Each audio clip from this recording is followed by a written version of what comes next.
ujian, masa lagi ujian berikutnya? Kita pun demikian.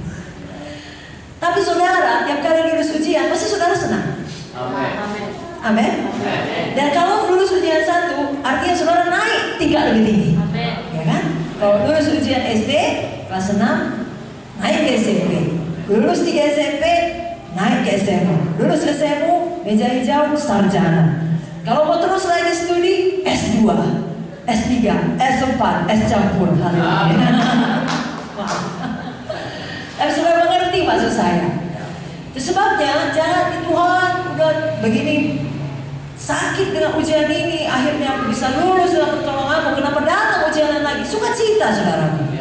Karena sepanjang jalan Yesus tidak meninggalkan kita. Sama seperti Yesus juga tidak meninggalkan Yusuf, saudara. Ujian yang berikutnya kita sebutlah dengan ujian integritas, ya, khususnya dalam hal kekudusan. Pada suatu hari Yusuf kerja di rumah Potifar dan dia sangat berhasil. Mulailah istri Potifar melihat dia, ya, Mama Poti, ya, mulai main mata sama Yusuf, ya, kelilipan.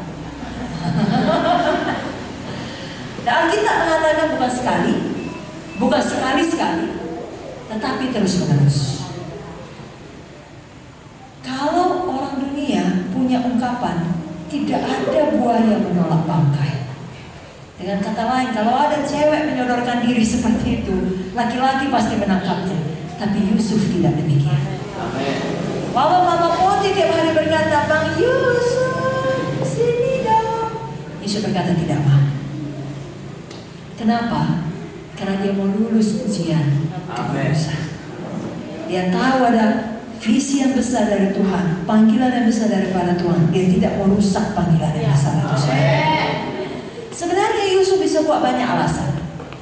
Apa saja dia bisa bilang? Dia bisa bilang, oh, saya sekarang bukan lagi hidup di tanah atau di antara bangsa Ibrani, bangsa Israel. Saya sekarang hidup di tengah bangsa Mesir.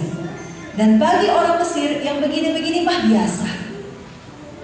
Bisa. Atau Yusuf bilang, saya terpaksa Tuhan, saya kan muda, dia nyonya saya, apa katanya saya ikut. Atau Yusuf bilang, sekali ini saja Tuhan, tak akan datang kesempatan lain seperti ini. Tapi Yusuf tidak mengatakan itu. Ya, justru berkata, bagaimana mungkin aku berdosa terhadap Tuhan. Saudaraku, dalam kehidupan kita sehari-hari, integritas kita akan diuji. Anak-anak muda yang masih sekolah, apakah mencontek saat ujian? Yang kerja, apakah korupsi uang, korupsi waktu? Atau bahkan dalam kehidupan yang rutinitas, apakah kita berbohong demi supaya dilihat orang baik, demi tidak ketahuan kesalahan kita? Atau di dalam kamar-kamar pribadi, apakah kita membuka pornografi?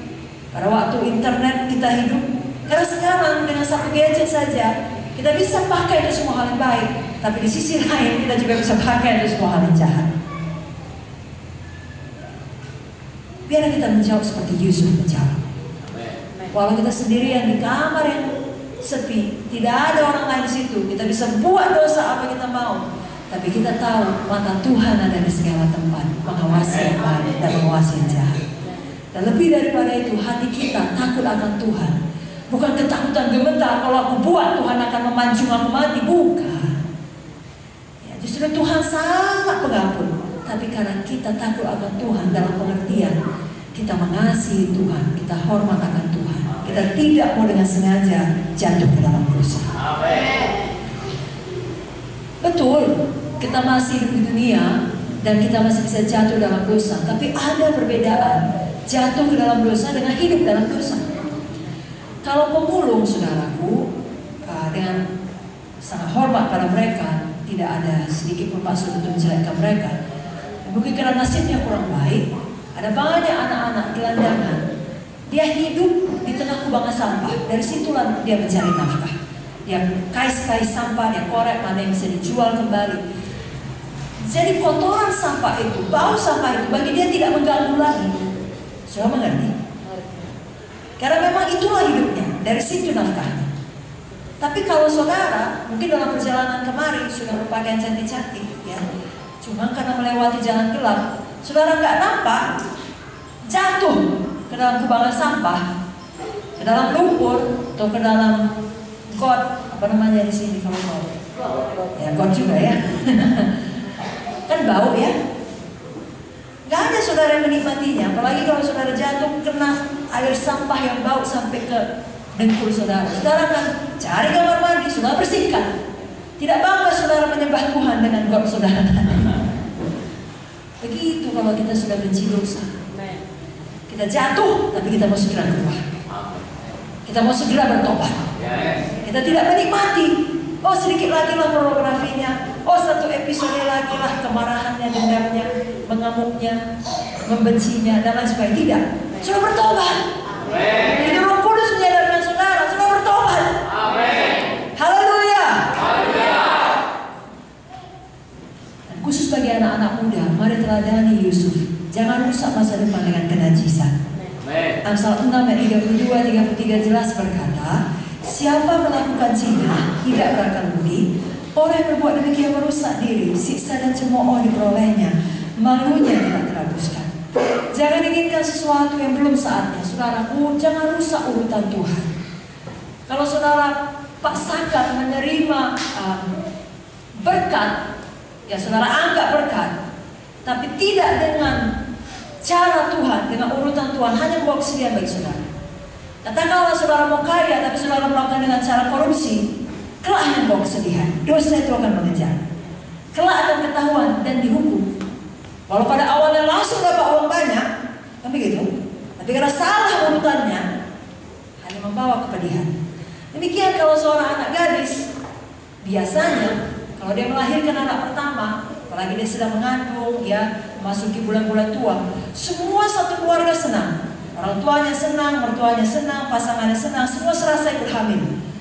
Ya, maksudnya ikut menyediakan baju bayi, ya kamar bayi, ya begitu, sepatu bayi, semua imut-imut dibeli semuanya. Apalagi kalau sudah tahu itu laki-laki atau perempuan, ya dicari tahu lah. Kalau dia perempuan semua warna pink, pita-pita. Kalau laki-laki mungkin warna biru dan lain sebagainya, mobil-mobilan. Lalu ketika anak itu lahir, semua bahagia. Tapi ada juga kisah di mana seorang perempuan hamil anak pertama, tidak ada yang bahagia. Ada yang marah, ada yang kesal, ada yang sedih. Baik orang tuanya, baik dia sendiri, baik mertuanya, baik pasangannya. Kenapa? Karena dia hamil sebelum menikah. Salah urutannya. Kalau benar urutannya, semua bahagia. Amin.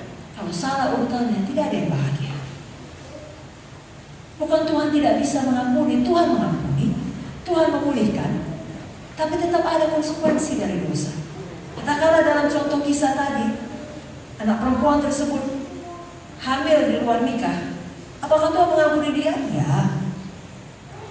Tetapi pada waktu dia berkata, Tuhan ampuni aku berbuat zina dengan pasanganku, kan gak hilang janinnya. Kan tetap ada. Kalau pasangannya jahat, lari dia kabur ke kota lain. Apa mau dikata? Tetap ada konsekuensi dia membesarkan anak itu sendirian. Bukan Tuhan tidak memulihkan, bisa jadi kalau dia bertobat sungguh-sungguh anak itu kelak menjadi hamba Tuhan. Tetapi konsekuensi dosa tidak dapat dihindari, saudara.